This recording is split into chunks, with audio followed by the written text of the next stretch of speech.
Merci Pierre-Édouard. Bon après-midi à tous.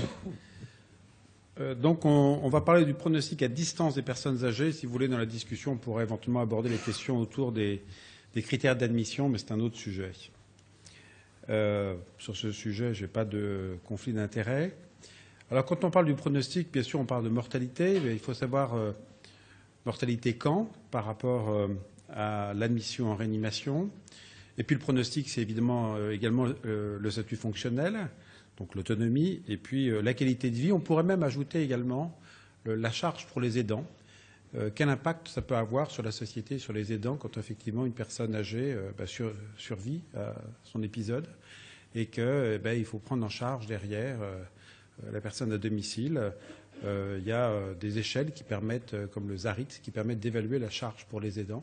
Je pense que c'est une notion un peu sociétale qu'il faut également intégrer dans la réflexion. Alors, il y a un certain nombre de papiers qui ont regardé le pronostic des personnes âgées de plus de 80 ans. Ici, c'est un papier français, donc papier de l'équipe de Marseille. Ici, on définit les personnes âgées comme ayant plus de 80 ans.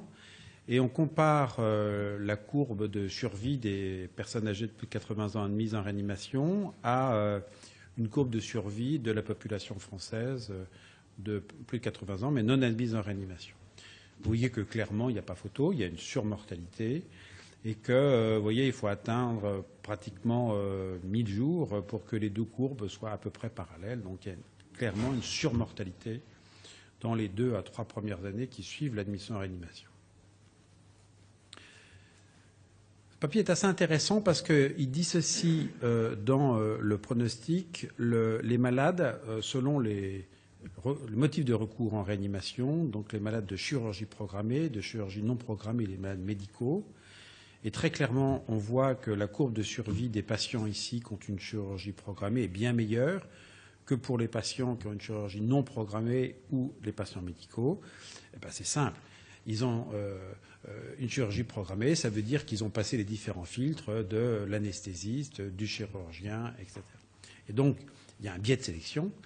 Il est évident que les malades qui sont admis en réanimation de manière programmée après une chirurgie lourde, même après 80 ans, il y a beaucoup de chirurgie cardiaque, bien sûr, et cardiovasculaire, ils ont une espérance de vie qui est bien meilleure que pour les patients médicaux de chirurgie non programmée. Donc, il ne faut pas tout mélanger, probablement. Nous, on avait fait une étude monocentrique dans le service pour regarder le pronostic à distance des personnes âgées de plus de 80 ans. On retrouve quand même qu'il y a une mortalité qui est précoce, qui est extrêmement importante. Vous voyez qu'il y a quand même une chute vraiment drastique dans les premières semaines après l'admission en réanimation. Et peut-être ce qui était plus intéressant, c'était qu'on a été capable d'identifier des facteurs de bons et de mauvais pronostics.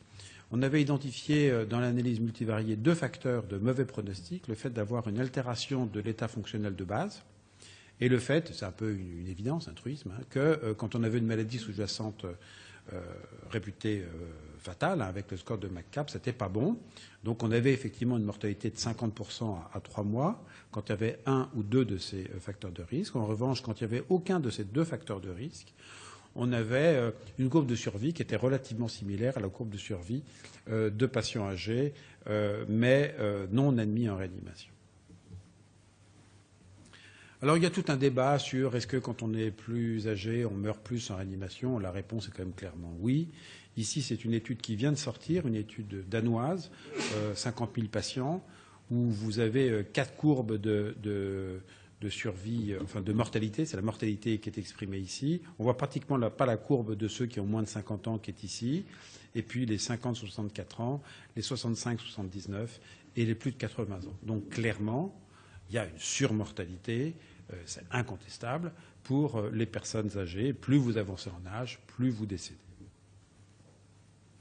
Ce qui est intéressant dans ce papier, c'est de regarder l'impact des comorbidités. Parce qu'on va dire, oui, mais l'âge, c'est l'âge chronologique, mais quel est le poids des comorbidités? Alors on peut évaluer les comorbidités avec un score assez simple que le score de Charlson. Dans ce papier, il y a 3 niveaux de comorbidité. En gros, pas de comorbidité, comorbidité modérée ou comorbidité sévère. Et vous voyez qu'on retrouve donc l'effet de l'âge, évidemment. Plus on avance en âge, plus la probabilité de décès change. Mais quand on prend, par exemple, les patients qui ont des comorbidités sévères, de base, eh bien, il y a à ce moment-là une augmentation de la mortalité, même pour des patients plus jeunes. Mortalité dans la courbe noire ici à 3 mois et mortalité à 1 an. Donc, il faut intégrer l'âge, bien sûr, mais il faut intégrer les comorbidités. Alors, on avait fait un premier travail prospectif, observationnel, sur 1 an, où on a inclus des personnes âgées de plus de 80 ans dans 15 services d'urgence. Et on analysait à la fois le premier tri qui était réalisé par les médecins urgentistes et le deuxième tri qui était réalisé par les médecins réanimateurs. Je vais vous présenter ici les résultats de cette étude. Donc on situe aux urgences, ici, et le malade peut être proposé ou non en réanimation par les médecins urgentistes. Vous voyez qu'il n'est pas proposé en réanimation dans un certain nombre de cas, et il n'est pas proposé en réanimation parce qu'il est jugé trop grave, oui. Ça représente, sur les 2600 patients, 642 patients. Eh bien, des patients non proposés en réanimation par les docteurs urgentistes, donc qui n'ont jamais été vus par les réanimateurs. On va dire que la mortalité devrait être quasiment à 95%. Non, 55% de mortalité hospitalière et mortalité à 6 mois, 80%. Des patients non proposés, donc ça c'est vraiment la partie de l'iceberg que l'on ne voit pas, ce qui pose vraiment une question de l'institution globalement et pas uniquement des docteurs réanimateurs. Pas proposés en réanimation parce que jugés pas assez grave, on va dire mortalité très faible, non, mortalité quand même à l'hôpital de 8% et à 6 mois de 28%.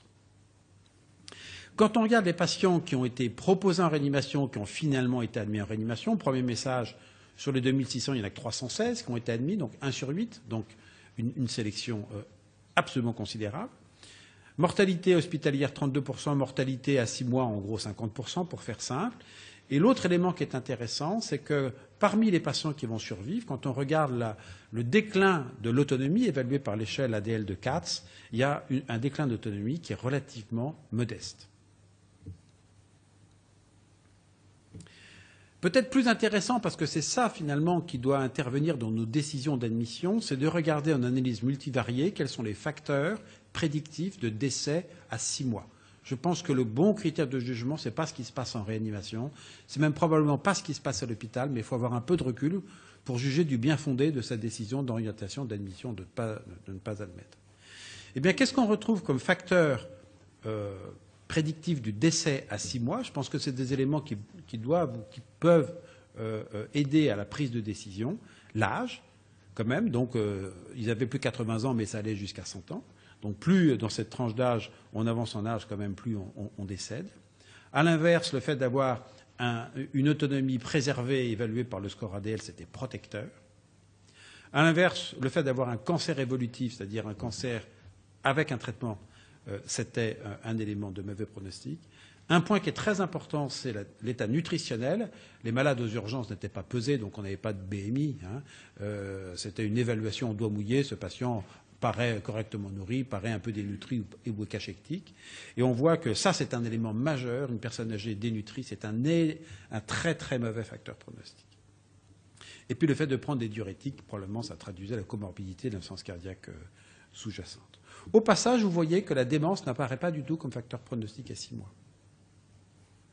Mais évidemment, certains patients déments avaient des troubles des conduites alimentaires, avaient donc une dénutrition, et ça apparaissait sur le critère de dénutrition. Ça, c'est un élément qui est peut-être intéressant. Ce n'est pas parce qu'un patient a l'étiquette dément que nécessairement on doit lui refuser l'accès à la réanimation. Alors cependant, quand on a regardé les deux bras, patient admis versus patient non admis, est-ce qu'on était capable de montrer un bénéfice à la réanimation? Évidemment, les patients non admis n'étaient pas les mêmes que les patients admis, ce qui pose des problèmes d'ajustement statistique. Et puis parmi les patients non admis, il y avait ceux qui n'étaient pas admis parce qu'ils étaient trop graves, d'autres qui n'étaient pas assez graves. Donc quand on mélange la non admis, on arrive finalement à des caractéristiques qui paraissent relativement similaires aux admis, mais ce n'est pas du tout les mêmes. Donc ça pose des questions de méthodologie statistique, donc je suis allé voir vraiment des pros de la statistique, et en gros, on n'a pas été capable de démontrer un bénéfice de l'admission en réanimation, tous patients confondus, pour ces patients de plus de 80 ans. Je vous rappelle, 15 centres, 1 an d'inclusion, 2600 patients, un peu plus de 2600. Et donc ces constatations fondent la justification d'une étude qui est en cours, qui est l'étude ASCUB2, qui est financée par le PHRC national. C'est une étude interventionnelle. Alors on s'est posé beaucoup de questions éthiques sur le dessin de l'étude. On ne pouvait pas randomiser le patient, dire celui-là vous êtes tiré au sort réanimation par réanimation, mais on a randomisé les centres.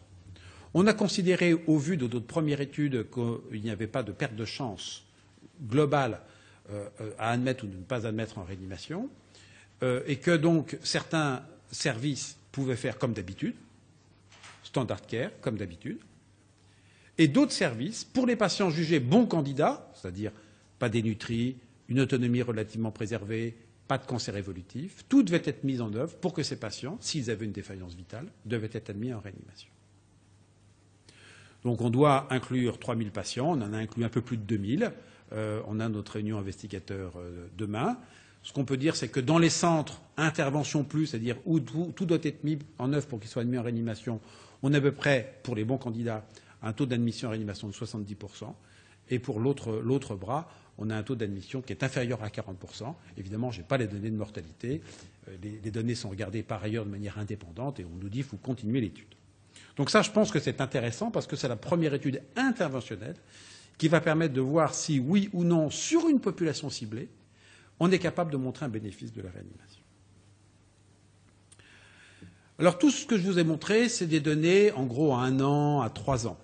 Alors je viens d'obtenir des données tout à fait récentes à partir du registre Cubrea. Donc c'est les réanimations qui sont localisées en Île-de-France. On a regardé des séjours de l'année 99 et 2000. Et grâce au service commun de l'INSERM, où on peut avoir, grâce au certificat de décès, le statut vivant décédé à distance, on a maintenant des résultats avec un recul de 11 ans. Qu'est-ce qu'on voit sur ces reculs? Eh bien, évidemment, les patients qui avaient plus de 80 ans à l'époque, eh bien, ceux qui restent vivants, vous voyez, ils représentent 0,6% de la cohorte des malades qui restent vivants à 11 ans. Quand on regarde globalement tout âge confondu, la courbe de survie des patients qui ont été admis en réanimation versus la courbe de survie prédite par l'âge et le sexe, il y a une surmortalité. Il y a une surmortalité qui est précoce, mais il y a cet excès de mortalité qui perdure au cours du temps. Et évidemment, quand on compare comme ça, c'est brut de décoffrage, la courbe de survie des patients de moins de 80 ans versus les patients de plus de 80 ans, il y a à l'évidence, et de manière très précoce, une surmortalité considérable pour les patients de plus de 80 ans. Quand on fait l'analyse multivariée de ces éléments, on retrouve qu'il y a un gradient, hein, il y a un effet dose, on va dire, hein, c'est-à-dire que plus on avance en âge, plus effectivement le risque relatif de décès augmente, et quand on ajuste sur un certain nombre de variables, on retrouve toujours cet excès de mortalité chez les patients les plus âgés. Alors, une des questions, je n'ai pas la réponse, mais ça permet peut-être d'ouvrir le débat, c'est est-ce qu'il y a une place pour les structures de soins intermédiaires ou les surveillances continues pour ces patients? Il n'y a pas énormément de données dans la littérature, mais c'est peut-être quelque chose qui est intéressant. Ici, c'est une étude donc, qui s'est focalisée sur une unité on dirait en France, de surveillance continue.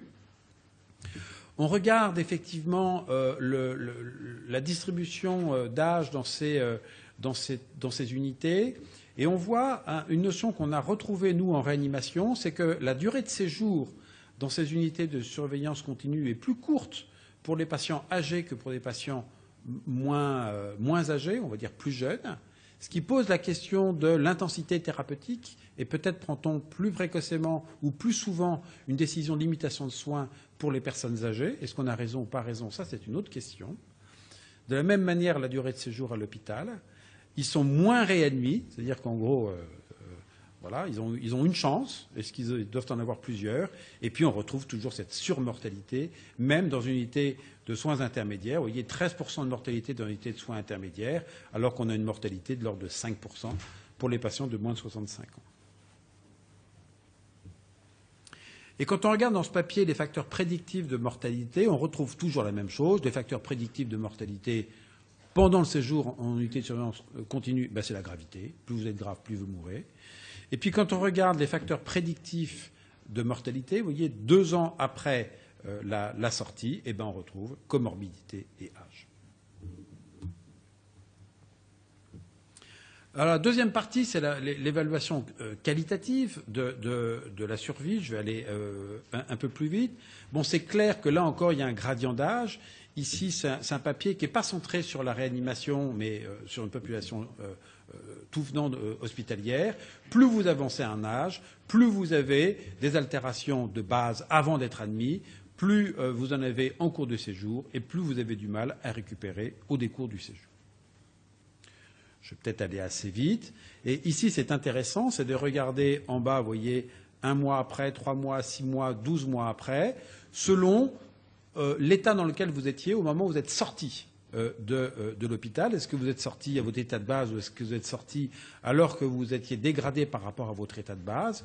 Et on voit très clairement que quand on sort de l'hôpital avec une dégradation par rapport à son état de base, eh bien c'est beaucoup moins bon. C'est beaucoup moins bon en termes de mortalité et c'est beaucoup moins bon en termes de poursuite du déclin de l'autonomie. Voilà, et la prédiction pour ne pas bien récupérer 1 an après, eh bien, elle est liée à l'âge. Vous voyez que plus vous avancez en âge, plus vous avez du mal à récupérer. Alors, cependant, dans notre étude, et d'autres études le confirment sur le lieu de vie, la plupart des patients qui étaient chez eux retournent chez eux. Et comme je vous ai dit, il y a relativement peu de déclin fonctionnel chez les patients qui vont survivre. Ici, c'est un papier qui regarde le sepsis sévère, mais chez des patients âgés. Vous voyez qu'ils ont plus de 75 ans tous. Et on retrouve qu'un certain nombre ont effectivement une dégradation de base dans les éléments de la vie quotidienne. Et qu'évidemment, quand vous avez des dégradations dans votre autonomie, vous avez également une atteinte cognitive et vous pouvez évidemment cumuler les deux avec à la fois une atteinte cognitive d'une part et une atteinte fonctionnelle. Cette atteinte cognitive avant le traitement a un impact sur la conséquence du sepsis sévère. Encore une fois, plus de 75 ans ces patients en cours du séjour avec une dégradation après. Vous voyez que là, c'était les informations 3 ans avant, 1 an avant. Ici, on est 1 an après ou en gros 3 ans après. Et très clairement, vous avez une dégradation très nette induite par l'hospitalisation et le sepsis sévère chez les personnes âgées. Une autre façon d'exprimer les choses, ça se dégrade et même avec un recul de 5 ans, ça ne récupère pas. Alors il y a 2 échelles, vous savez l'échelle avec les activités de la vie quotidienne ou les activités instrumentales de la vie quotidienne. Dans ce papier, ils ont regroupé les deux et on retrouve que ce que je vous dis, c'est qu'il y a une dégradation ensuite.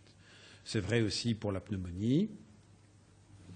Ce qui est intéressant quand on regarde les échelles de qualité de vie, ici on compare des patients de moins de 64 ans à ceux de plus de 64 ans. Vous voyez que sur la partie physique du SF36, c'est pareil, en fonction de l'âge.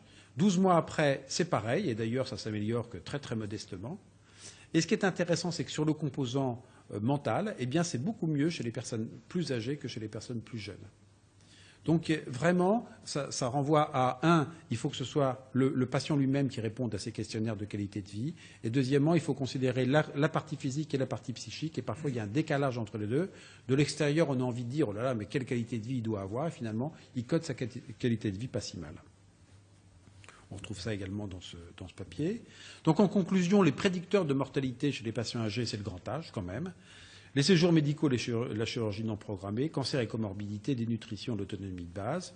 La qualité de vie chez les survivants et l'autonomie, elle est relativement acceptable, donc particulièrement pour les dimensions psychiques. Donc pour ceux qui sont intéressés aux critères d'admission, on a revu ça et on a publié dans Annals of Intensive Care un papier. Et je vous pose la question à tous, et cette dame-là, si elle faisait par exemple une pneumopathie avec un SDRA, est-ce que vous l'admetteriez en réanimation? Je dirais probablement oui. Merci.